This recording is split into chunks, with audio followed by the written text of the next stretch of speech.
bonjour à toutes et à tous de ma part aussi. Et on va donc commencer cette deuxième séquence de la journée.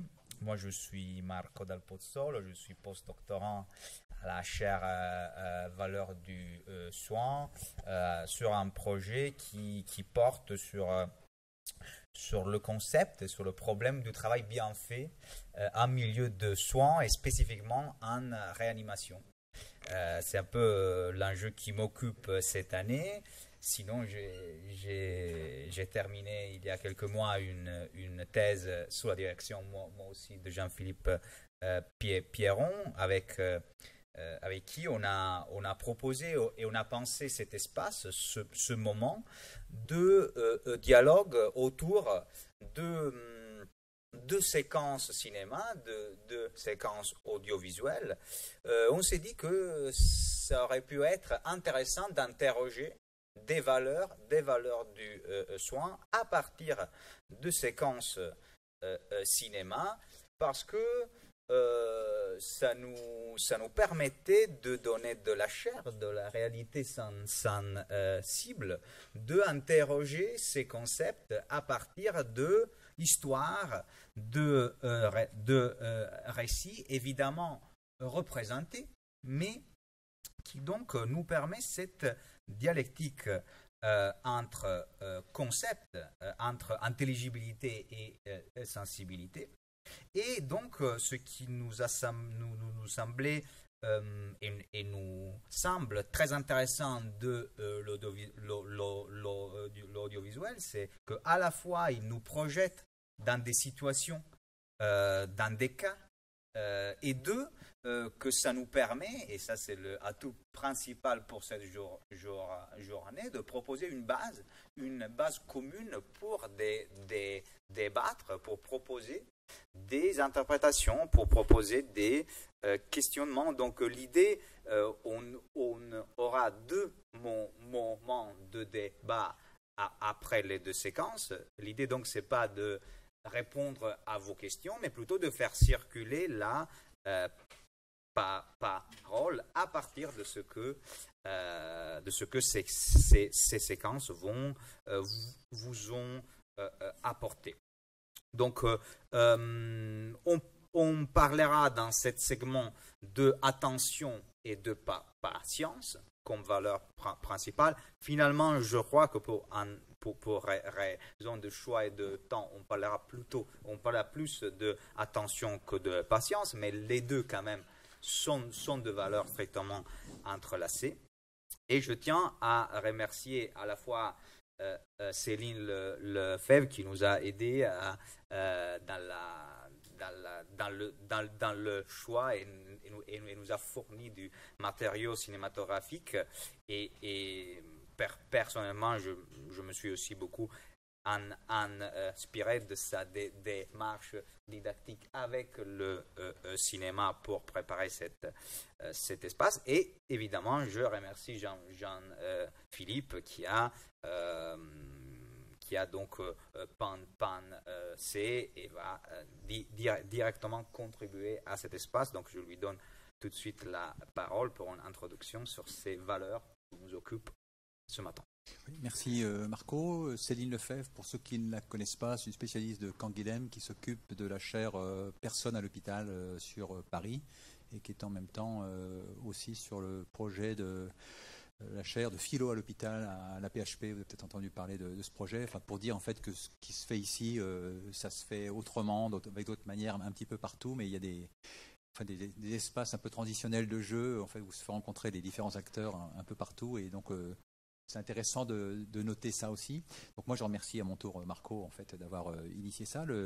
J'imaginais en pensant ce qu'on va vivre maintenant, ce que pourrait être un conseil d'administration d'un hôpital ou bien d'une ARS ou d'un ministère de la Santé, où en plus des traditionnels camemberts qui servent à rendre compte de ce qui s'est produit en termes d'activité industrielle de soins, si on projetait ce qu'on va voir.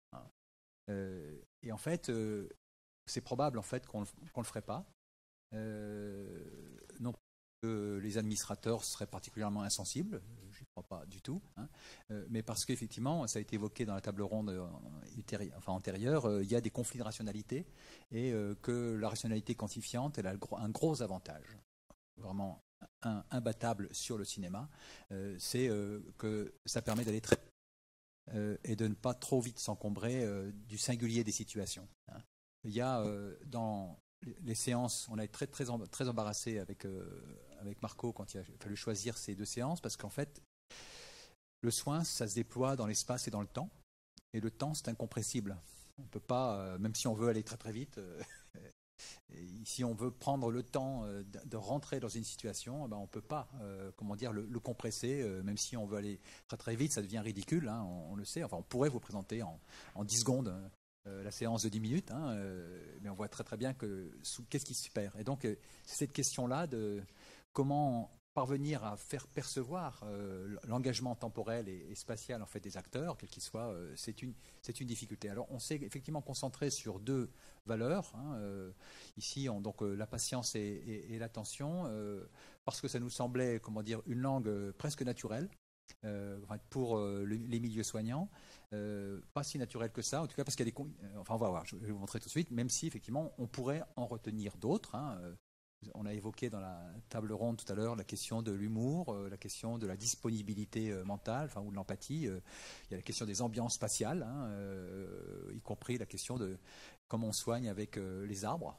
Moi, j'aime bien il y a le livre de Lançon, Le Lambeau, hein, il explique comment dans sa pratique de rééducation, si les pins du côté des invalides n'avaient pas été là, ils n'auraient pas été soutenus.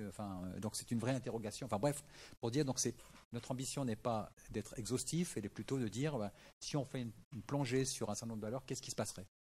Alors, donc ces 2 catégories, donc attention et patience, effectivement, on pourrait dire que elle semble presque s'imposer de soi parce qu'elle permettrait de dire qu'est-ce que c'est qu'un soin de qualité, et en même temps, donc à la fois c'est la route évidente du soin, la patience et l'attention, et en même temps nous voudrions vous montrer en fait que c'est aussi sa déroute dans la mesure où en fait il n'est pas sûr qu'on soit tout à fait d'accord en fait sur ce qu'on appelle l'attention d'abord et la patience. Sur l'attention d'abord. Je me dis où est-ce que le mot est écrit partout en fait dans les hôpitaux, notamment sur les colis qui rentrent dans les hôpitaux. Fragile, attention fragile. Alors c'est intéressant parce que d'abord ça pointe quelque chose, c'est que le soin n'est pas uniquement du côté des soignants, il est aussi du côté des pratiques de maintenance, des pratiques d'entretien. Un hôpital sans ceux qui prennent soin de ces structures, qu'est-ce que ça serait? Il y a un soin des choses, quoi, je veux dire. Mais donc, bref, donc il y a cette dimension en fait très matérielle en fait du soin qu'on ne peut pas négliger. On voit tout de suite, nous on veut intervenir, il nous faut de la lumière, mais en fait ceux qui entretiennent ces salles, ils nous disent ça. Bref, les pratiques de maintenance sont décisives, mais le soin en fait, quand on parle d'attention, en fait on mélange des registres. Et en fait, la langue française est intéressante pour ça parce qu'elle nous les dit bien ces registres. Il y a finalement trois directions quand on parle d'attention. Première direction, c'est une direction qu'on pourrait appeler hyper focalisée, très, très intellectualisée, hein, celle que les profs disent à leurs élèves, hein, soyez attentifs. Et en fait, on conçoit ici l'attention essentiellement sur un mode de concentration intellectuelle. Et en fait, on confond finalement l'attention et la vigilance. Alors, c'est important, mais au fond, l'attention, ce n'est pas tout à fait la vigilance. Autrement dit, quand on dit à quelqu'un « soyez attentif », c'est on te demande de te concentrer, hein, de concentrer ta focale sur ce qui est en train de se partager, si je suis un professeur ou si je suis l'enseignant ou si je suis un soignant. Donc cette dimension est extrêmement importante, mais elle est problématique parce qu'elle hypertrophie les approches intellectuelles, hein, cognitives, et de cette façon, la vigilance n'engage pas la totalité du corps. À quoi on pourrait rajouter que cette question. Alors pourquoi j'insiste 2 secondes là-dessus? Parce que avec l'irruption dans le monde du soin des dispositifs numériques, des écrans, eh bien, c'est cette dimension-là qui est encore plus, encore sollicitée. Il n'y a plus aujourd'hui un chariot d'infirmières sans des écrans. Mais ce n'est pas vrai que pour les infirmières, c'est vrai pour les directeurs des soins. et entre-temps pour les médecins, mais aussi pour les enseignants. Enfin bref, ils sont partout. Et en fait, à quoi les écrans font-ils écran, d'une certaine façon, ils font écran à l'attention profonde parce qu'ils encouragent l'attention pensée comme vigilance. Et donc, il y a une vraie difficulté, effectivement, entre arbitrer l'un et l'autre. Le deuxième sens du mot attention en français, c'est sa signification presque éthique, être attentionné. C'est qu'effectivement, une posture d'attention, c'est celle effectivement qui se rend disponible à l'autre, dans une façon effectivement d'engagement à son égard. Et donc, c'est une forme d'être soigneux dans son soin, d'une certaine façon. Et donc, d'une certaine manière, c'est ces deux dimensions-là qui sont les plus évidentes, en fait, dans le champ du soin. Mais il y en a une troisième catégorie, en fait, quand on parle d'attention, c'est ce qu'on appelle l'attention profonde. Je renvoie ici aux travaux en phénoménologie, notamment en fait, de Nathalie Depraz, dans un livre qui s'appelle Attention et vigilance, dans lequel elle montre que, effectivement, l'attention profonde, c'est une modalité de la présence à la présence, si je puis dire. Pour le dire autrement, on a tout. Moi, mes réflexes d'enseignant, je demande souvent à mes élèves s'ils sont là. Et on sait très bien qu'il ne suffit pas d'être là pour y être. C'est qu'en fait, qu'est-ce que c'est qu'être là? C'est précisément la capacité à investir affectivement, corporellement, enfin, dans sa dimension vécue, notre présence à la situation. Et donc, cette dimension-là d'attention, qui vaut pour n'importe qui, pour un soignant, pour un malade, pour un directeur, enfin bref, on l'a compris. En fait, cette dimension-là, elle est extrêmement précaire. Parce qu'elle est justement en permanence rattrapée, soit par des injonctions éthiques ou des injonctions en fait de vigilance. Et on pourrait rajouter que c'est encore plus vrai lorsque on découvre que l'attention fait l'objet aujourd'hui d'un nouveau marché. Il y a ce qu'on appelle aujourd'hui une économie de l'attention. Et cette économie de l'attention, elle découvre que, c'est les problèmes des réseaux sociaux, c'est des réseaux sociaux commerciaux en particulier, c'est comment faire pour vous restiez toujours branchés, ne nous quittez pas. Et donc il y a un tas de techniques pour nous faire rester le plus longtemps possible sur les réseaux, pour pendant ce temps-là nous vendre un peu de pub. Et donc cette question-là, c'est comment soutenir l'attention profonde quand soudain on découvre que l'attention tout court peut faire l'objet d'un marché multiple. Ça pose une vraie question, parce qu'en termes de conflit de valeurs, justement, sur la compréhension qu'on a de l'attention, c'est notamment sur la question des dispositifs numériques, qui décide de leur généralisation dans nos institutions, dans nos organisations et dans les pratiques de soins? Qui décide? Qui est associé? Le Bureau international du travail met beaucoup l'accent sur cette idée qu'effectivement, quand une nouvelle technique, lorsqu'un nouveau dispositif technique rentre dans une organisation, comment les professionnels, tous les professionnels, sont associés à la construction et à la généralisation de ces dispositifs. On pourrait se poser la question nous on voit bien à l'université, qui décide en fait qu'on soit en logiciel Microsoft et pas logiciel libre, par exemple, ou la généralisation en fait des dispositifs d'écran interactif. Bon. Bref, ça veut dire qu'en fait, par rapport à ce que vous disiez sur les soignants ne peuvent pas porter sur eux des questions qui ne sont pas que des questions individuelles, ce sont des questions à la fois d'organisation collective, voire des questions politiques, voire stratégiques, au sens industriel du terme. Il y a là un enjeu, autrement dit, il y a une politique de l'attention, en plus d'une éthique de l'attention. Sur la question de la patience, j'en viens à une deuxième catégorie, c'est une catégorie omniprésente dans le milieu du soin, ne serait-ce que parce que, en fait, les humains malades, on les appelle patients. C'est intéressant d'abord se souvenir qu'on n'a pas toujours parlé des malades comme étant des patients. Que c'est une vieille, c'est pas une catégorie très ancienne. Il y a toujours eu sans doute des humains malades, il n'y a pas toujours eu des patients. Le patient, c'est une construction socio-organisationnelle. C'est une manière de définir la place de l'autre à partir pour le coup, du statut subi, pense-t-on, de l'épreuve traversée, de la souffrance et de la maladie. Pâtir. Donc, autrement dit, on peut mettre la patience du côté du pâtir, mais il se trouve que la patience est aussi une vertu. Autrement dit, c'est un agir. Alors, quel est ce type d'action qui consiste à ne rien faire d'autre si ce n'est qu'attendre? Mais cette question de la patience, elle est du côté du patient, qui aujourd'hui, ça a été rappelé tout à l'heure, en fait, notamment depuis effectivement comment dire, l'épidémie du HIV, en fait, comment ces patients en fait, ont refusé de se raconter comme des patients. Nous ne sommes pas des patients, nous sommes des citoyens. La question est politique aussi. Donc, eh bien, effectivement, cette question de la patience, donc, elle n'est pas simplement du côté des patients, elle est aussi du côté des soignants. Hein. Et donc, de certaine manière, c'est comment on vit la patience. Hein. C'est-à-dire, en fait, comment, si la patience est une vertu, c'est un art de vivre le temps. Lorsque celui-ci ne coïncide pas tout à fait avec le temps de nos propres projets. Alors, c'est une vraie difficulté. Hein.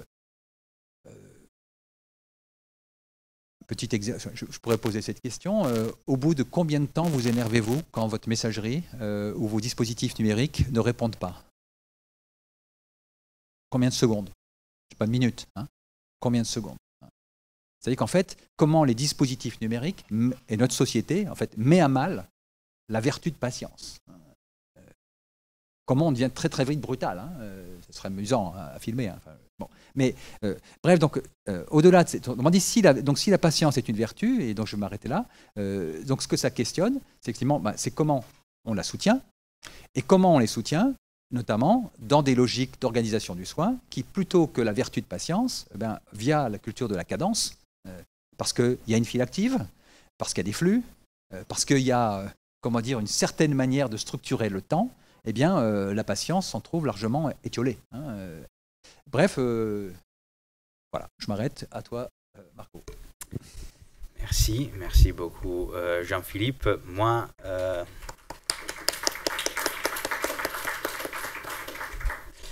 donc, pour traiter cette attention fragile dont parlait Jean-Philippe, je vous demande de faire un gros pas en arrière, parce que la première séquence qu'on va voir, que je vais rapidement contextualiser, c'est un film de Akira Kurosawa de 1965, donc bien avant l'explosion du numérique, mais qui en plus parle de 19e siècle au Japon. C'est l'histoire d'un jeune interne, Yasumoto, qui a sa propre formation dans un dispensaire au 19e siècle. Et c'est un médecin qui est formé par la médecine hollandaise, donc avec toute cet orgueil et en même temps cette protection qu'il a, donc, par qu'elle fait usage de sa propre connaissance, il se retrouve dans un petit dispensaire qu'il pense être complètement indigne pour ses compétences et pour ses ambitions. Et donc, au tout début, il refuse de participer à ce que lui dit son maître médecin Barberousse, qui donne le nom au film. Et voilà, et le film se déploie comme un passage de cette, disons, de ce départ dans laquelle Yasumoto conçoit la médecine essentiellement comme une connaissance, comme un ensemble de connaissances, vers l'idée de s'approprier d'une pratique et d'un art médical singulier. Il prend en compte les malades singuliers. Et là, bon, la formation, le film dure 3 heures, donc ce sont beaucoup les rencontres qu'il fait. Il est confronté à des malades agonisants, donc au moment de la mort, à des opérations très très émotionnellement fortes. Il est confronté à une patiente nymphomane qui a des tendances homicides. Bref, toute une série de cas compliqués qui le bouleversent, qui le secouent. Et c'est un film qui met au centre les récits de vie et les trajectoires de vie de tous ces patients, dont le passage décisif est celui qu'on va voir, dont on va voir une une partie et le rencontre avec cette jeune fille qui s'appelle Otoyo, qui a été traumatisée à cause d'un exploitement dans un bordel où elle a été obligée à travailler.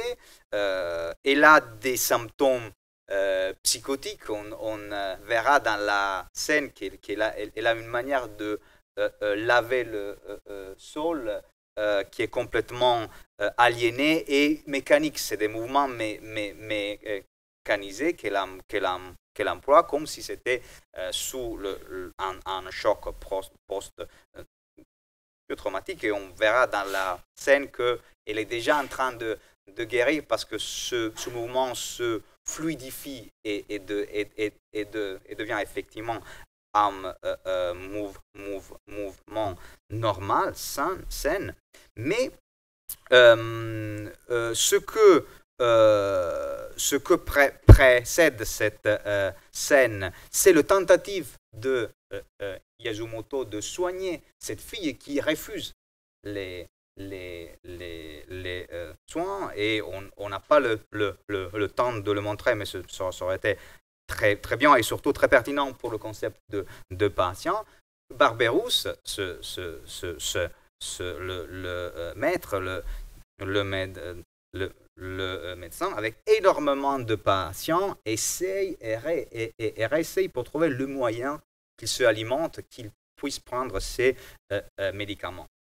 Et dans la séquence qu'on voit, il y a un retournement, un chiasme qui me semble très, très, très, très, très intéressant à interroger, qui est dû au fait que Yasumoto tombe malade à une sorte de fièvre due à l'épuisement pour suivre il se rend compte qu'il n'a pas les compétences, qu'il n'a pas complètement les capacités de soigner cette fille qui se refuse. Il tombe malade et Barberousse a l'idée de le faire veiller par la fille, par Otoyo. Donc se produit cet chiasme très intéressant dans lequel le médecin se trouve vulnérable et fait l'expérience d'être patient, et de l'autre côté, Otoyo se soigne par le soin lui-même.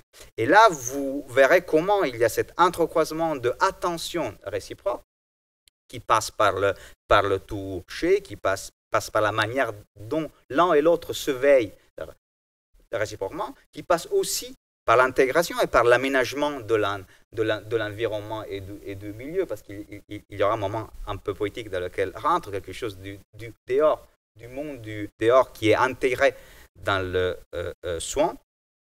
Et finalement, donc, ça témoigne bien de ce dont parle Yves Citon dans son pour une écologie de la attention, qui dit l'attention en présentiel a cette structure réciproque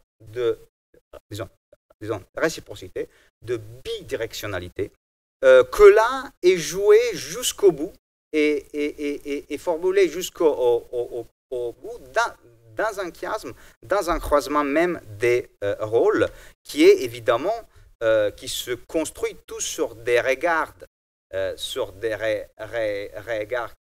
qui se manquent, sur des rythmes de corps, sur des occupations d'espace, bref, tout un ensemble de dimensions non verbales que pour le cinéma de Kurosawa est tout à fait central et témoigne de ces nuances de la attention. Oui, et donc cette séquence nous semblait intéressante pour ce chiasme qui se produit justement. Et donc la question qu'on pourrait se poser, mais pour prendre une parole libre comme on disait, est que d'un côté, il y a ce croisement d'attention réciproque, tout le jeu de regard, évidemment dû au fait que la fille elle-même, elle ne supporte pas le regard au début, elle a été battue, elle est traumatisée.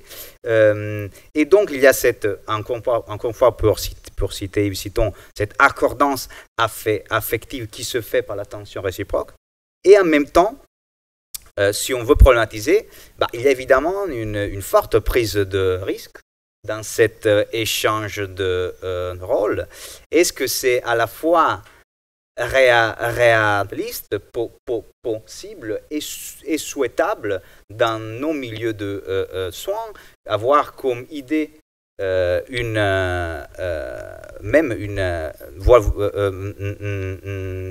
forme d'attention réciproque si forte, qui a l'avantage de se mettre dans la peau de l'autre, mais qui là, on va aussi briser les rôles, porte dans un territoire qui est inconnu, qui est difficile à gérer par des procédures, et y compris par des rôles institués.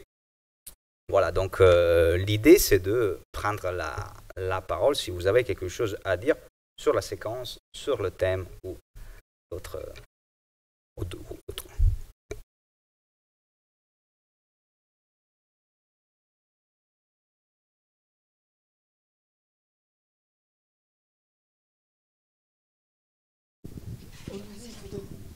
Penser le rôle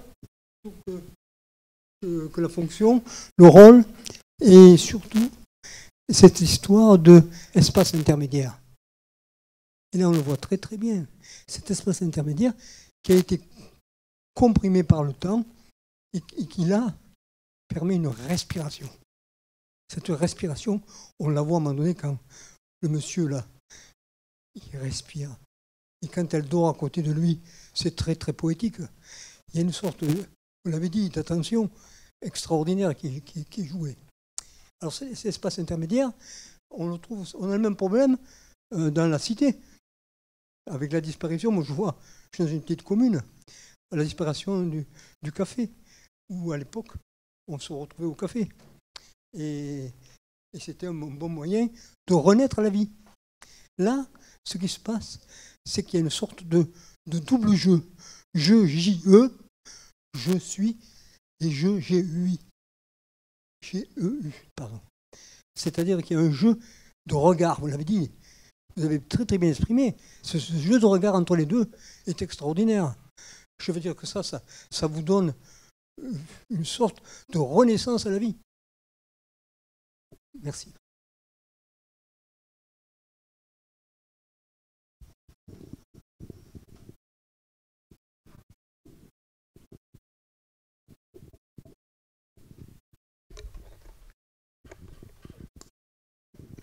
Pendant qu'il y a une autre question, je réagis 2 secondes en fait, à ce que vous venez de dire. Qu'est-ce qu'on fait du poétique dans nos activités professionnelles et comment peut-il émerger? Quelles seraient les conditions organisationnelles pour que celui-ci puisse avoir lieu? Faut-il le programmer? Ou comment fait-il pour résister au programme? Et c'est une vraie question en fait, parce que effectivement là, en fait, ici vous avez effectivement mis l'accent sur la question du souffle. Je pense à un spécialiste, en l'occurrence à Augustin Berg, qui est un géographe spécialiste du Japon, qui dit en fait que pour entendre le souffle, il faut éteindre le bruit des machines. Et en fait, le souffle, c'est notre nom en fait pour dire le pneuma, pour dire ce que vous avez appelé le supplément d'âme tout à l'heure. Et donc de fait, il y a une vraie question qui est comment dans nos manières effectivement de nous rythmer, on réinstalle la possibilité du souffle là où c'est la logique de la cadence. Là, il n'y a pas beaucoup de cadence. On voit très bien que ça serait une situation comme ça. Je sais où est-ce qu'on peut la trouver, peut-être en soins palliatifs. Et encore. Donc en fait, donc c'est effectivement, merci d'insister là-dessus. Parce qu'effectivement, le poétique est imprenable, indisponible. Alors que nous sommes dans des cultures qui voulons gérer et mettre à disposition. D'autres réactions? Oui. Christelle qui veut parler, mais juste parce que tu disais il n'y a pas de cadence, moi je trouve qu'il y a une danse en revanche. une danse qui part de cette tendresse du regard de cet homme allongé vers cette jeune fille et qui prend le temps. Et c'est joli cette danse aussi. C'est aussi le moment de l'arrivée de la musique. Ah oui. Moi, je voulais dire juste 2 choses. Vous avez utilisé le terme vulnérabilité. Et j'ai trouvé ça intéressant parce que c'est vrai que dans notre univers du soin, en tant que professionnel de santé, ou en tout cas sachant, on a très peu de place à notre propre vulnérabilité. Et d'ailleurs, même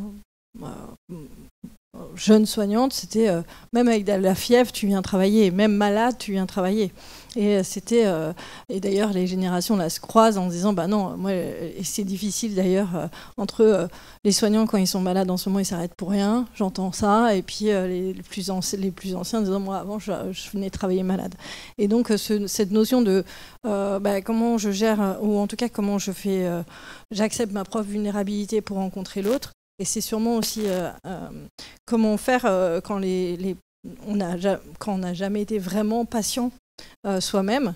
Et on voit bien la différence quand un soignant vit une période de soins lui-même. Il dit je suis passé de l'autre côté. Et quand il est passé de l'autre côté, d'un seul coup, on a cette sensation de je vis les choses autrement, je vois les choses autrement. Et de le fait de se voir faire, j'ai fait l'expérience aussi de filmer les patients sur leur parcours et faire voir après aux soignants ce que le patient voit. On ne se rend pas compte à quel point on ne voit pas ce que le patient voit. Et sûrement qu'il y a quelque chose dans le fait de se voir faire et le côté cinéma. Et je vous remercie parce que j'ai très envie de voir ce film de ce fait. Et l'autre chose, et peut-être que c'est à côté, c'est juste qu'aujourd'hui, on est dans une période un peu bizarre dans notre société où la relation à l'autre ou l'attention à l'autre peut être sous-entendue dans de la séduction ou dans l'attention. Et en fait, comme en plus les hommes et les femmes, MeToo et compagnie, et puis l'infirmière, le blablabla, ça reste quand même comme je sens nos soignants et nos soignantes attentives à utiliser des termes, de ne pas être trop proches, de ne pas donner trop d'attention pour ne pas faire créer une sensation bizarre. Et ça peut, on voit bien en plus des fois des situations où je dois intervenir parce que des patients ont pu avoir des comportements complexes avec les soignants, etc. Et donc je trouve que, en fait, pour finir, on n'en parle peut-être pas assez, mais il y a une situation d'entre-deux qui n'est pas simple. Oui, et merci beaucoup parce que c'est vrai que dans le film, il y a cette allusion, cette questionnement sur la relation entre les deux de cette manière, surtout si la fille a un attachement qui arrive jusqu'à un amour, et il y a des dialogues dans lesquels justement d'autres personnages disent non, c'est un attachement très fort, thérapeutique et tout ça, mais qui n'est pas de l'amour. Comme pour essayer d'affirmer, il peut y avoir une délicatesse pour parler le langage de Nathalie, et aussi une relation de toucher qui ne passe pas forcément par l'amour ou par l'érotisme et vu que le temps malheureusement nous manque, je vous propose de terminer, disons, de ne pas couper notre débat sur la séance, sur la séquence, s'il y a d'autres interventions et d'autres réflexions, et peut-être de garder, on va voir si on a le temps à la fin de la journée, peut-être pour le faire. C'est une séquence beaucoup plus courte, celle des frères Dardenne, mais on n'a pas le temps maintenant, donc peut-être que en fin de journée, pour ceux qui seront là, on pourra de manière plus informelle en discuter. Voilà. Est-ce qu'il y a encore des questions, une réflexion, une remarque, une proposition?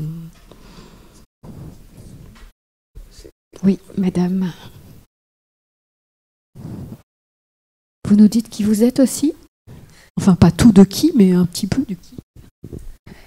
Tout d'abord, j'aime beaucoup cette question du qui suis-je. Je sais parce qu'au niveau statutaire, je serai donc une ancienne travailleuse dans l'humanitaire qui a été statuée à 76% en invalidité invisible et qui du coup a passé plus de 10 ans de sa vie dans un parcours de soins complexes, dans une maladie rare et des douleurs chroniques, allongé, alité. Je fais exprès d'utiliser ce terme parce que je trouve que dans ce moment, il y a aussi la question de l'immobilité.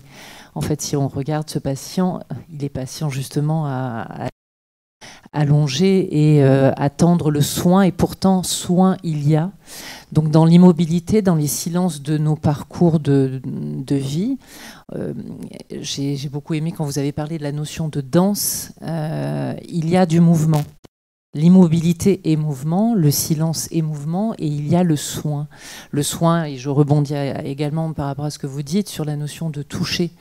Moi, j'ai aujourd'hui plus de souvenirs sur les moments de toucher avoir avec les différents soignants que forcément le Doliprane que je n'arrivais pas à avaler après une opération qui, pour seul moment de vie, était de manger avec une paille, et tout le reste de mon corps était donc immobile. Suis-je pour autant morte? Je me dis, en fait, je dis que nous sommes vivants, et je trouve que c'est important aussi de prendre conscience de ces moments suspendus, mais qui pourtant sont tellement important. Qui dit mouvement, même dans l'immobilisme, veut dire vie. Et voilà, la séquence est impressionnante de force, je trouve, et de poésie. Mais c'est plus fort qu'une poésie aujourd'hui. On parle de la vie, on parle de ce qui est vital, en fait. Donc, donnant ce mouvement également. Voilà, je voulais juste témoigner. Je repasse la parole, mais Vivant jusqu'à la mort, de Paul Ricoeur, encore. C'est encore Polo. Marco, tu veux dire quelque chose, ou Jean-Philippe? Oui, ce qu'on disait, c'est que comme séquence apéritive, on peut regarder la petite... ça dure 4 minutes.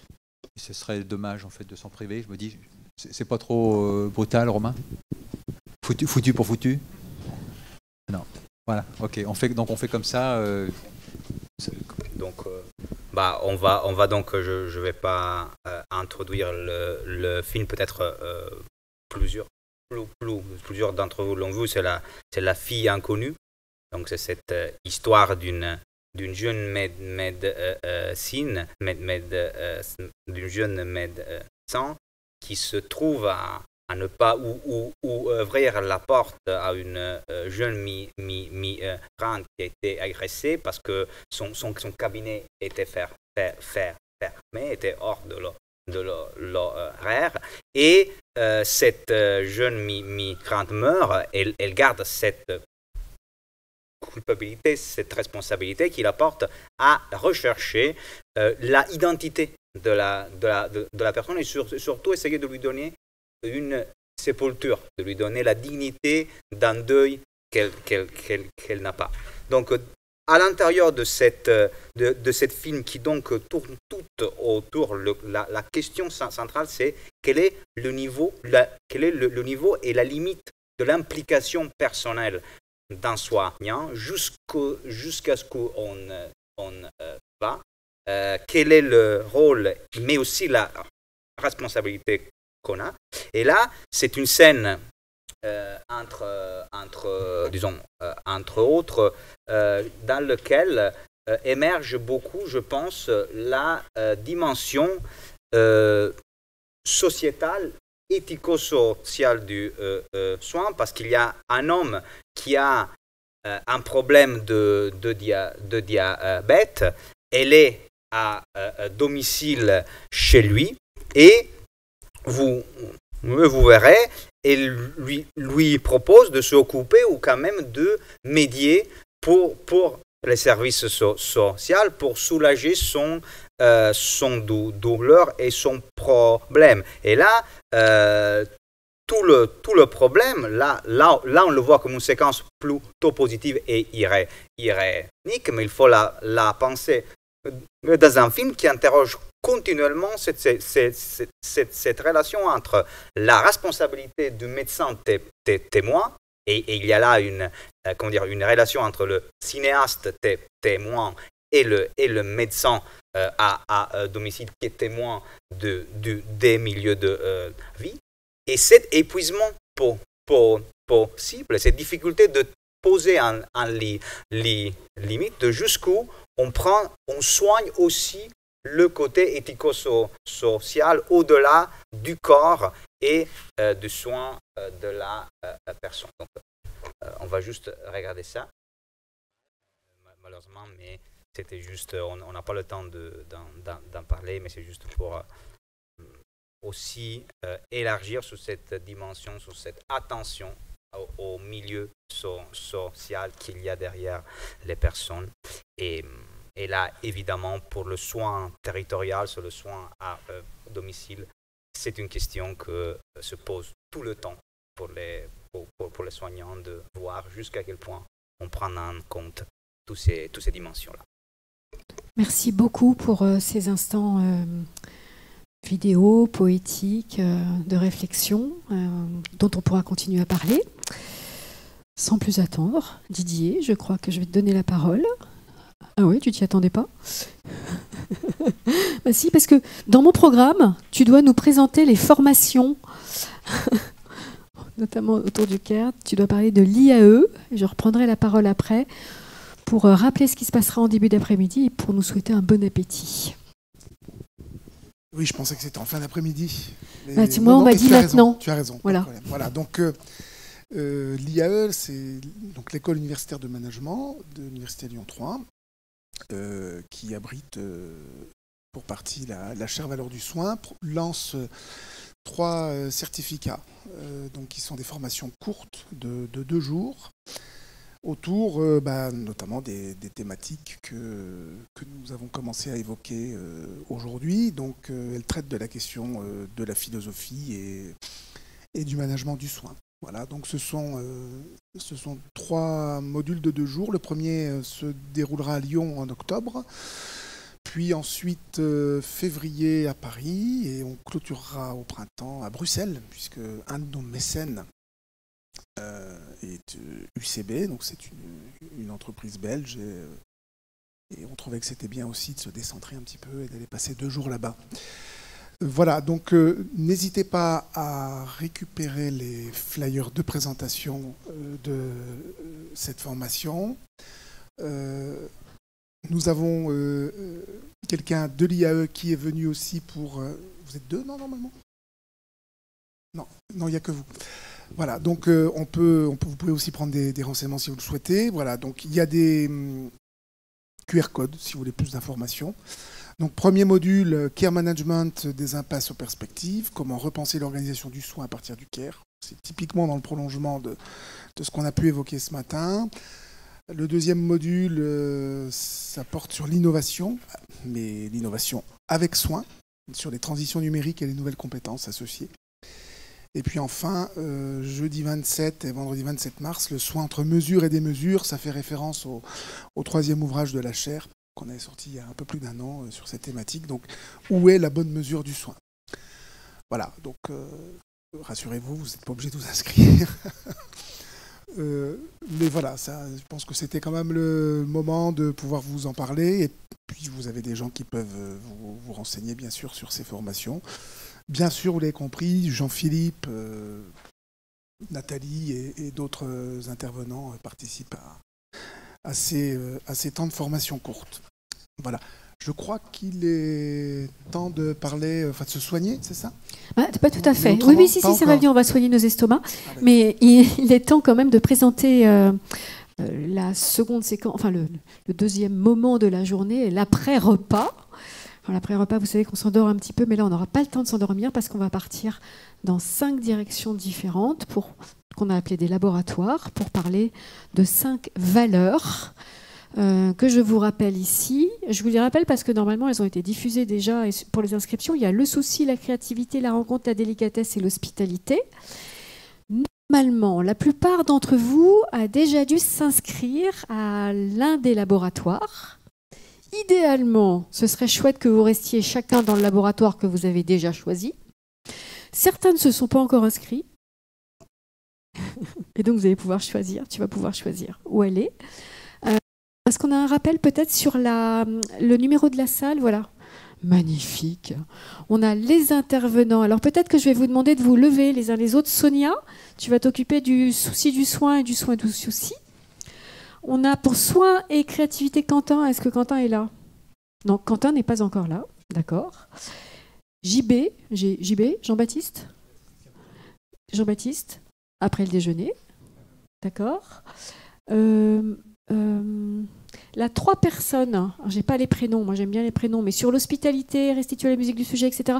Sur la biographie hospitalière, vous êtes là, merci beaucoup. Et puis ça, c'est moi, s'approcher avec délicatesse. Voilà, donc vous avez ces 5 possibilités.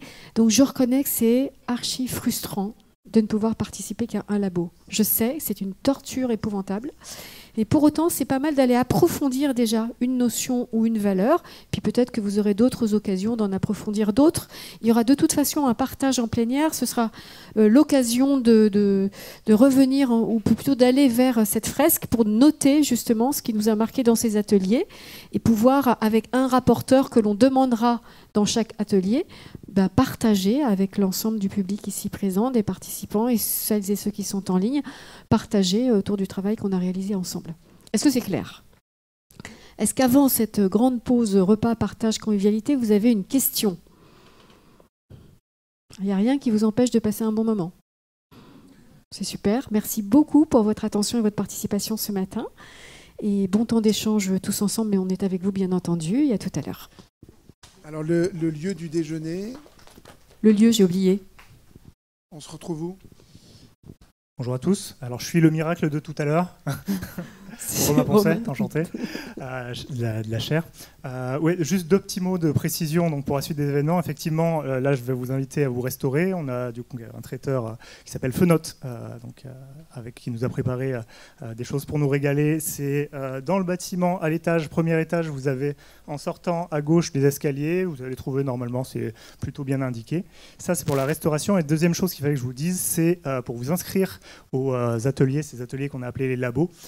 Effectivement, du coup, là, je pense que vous pouvez prendre vos jolis stylos qu'on vous a distribués à l'accueil et regardez, il y a les fiches d'émargement. Alors, je ne sais pas si on peut les appeler comme ça, mais en tout cas, les fiches d'inscription. Voilà, tout simplement, pour s'inscrire, les fiches d'inscription, c'est encore le plus simple. Voilà, n'hésitez pas à mettre un petit peu vos noms partout.